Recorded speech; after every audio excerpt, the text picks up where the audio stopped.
ఎప్పటి నుంచి మానవాభివృద్ధి సూచికను గణన చేయుచున్నారు? 1990 నుంచి. మానవాభివృద్ధి సూచికను గణన చేయువారెవరు? యుఎన్డిపి. మానవాభివృద్ధి సూచిక దేనికి ఉపయోగపడుతుంది? ఆర్థిక వృద్ధి, ఆర్థికాభివృద్ధిని కొలవడానికి. దెన్ మానవ వికాసం అనేది దేనికి ప్రత్యామ్నాయముగా భావిస్తున్నారు? జాతీయ ఆదాయము లేక ఆర్థికాభివృద్ధికి ప్రత్యామ్నాయముగా భావిస్తున్నారు. మానవాభివృద్ధి సూచికను గణన చేయడానికి యుఎన్డిపి ఎవరి సలహాలు సూచనలు తీసుకుంది? మెహబూబుల్ హక్, అమర్త్య సేన్ మరియు గుస్తావ్ కాసల్.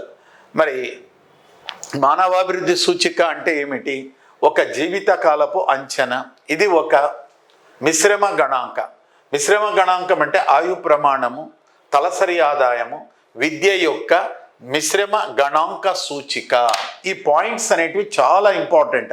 మీరు డైరెక్ట్గా 2023 ఆధారంగా రూపొందించినటువంటి గణాంకాలను మీరు పరిగణలోకి తీసుకొని డైరెక్ట్గా 2025 హ్యూమన్ డెవలప్మెంట్ రిపోర్ట్ని చదువుతారు. దాంట్లో ఇప్పుడు క్వశ్చన్స్ అడగటం లేదు, అందరూ అక్కడే చదువుకుంటారు కాబట్టి ఇక్కడ ఈ ఏరియాలో అడుగుతున్నారు. అందువల్ల మీరు ఇక్కడ కాన్సన్ట్రేషన్ చేయాలి.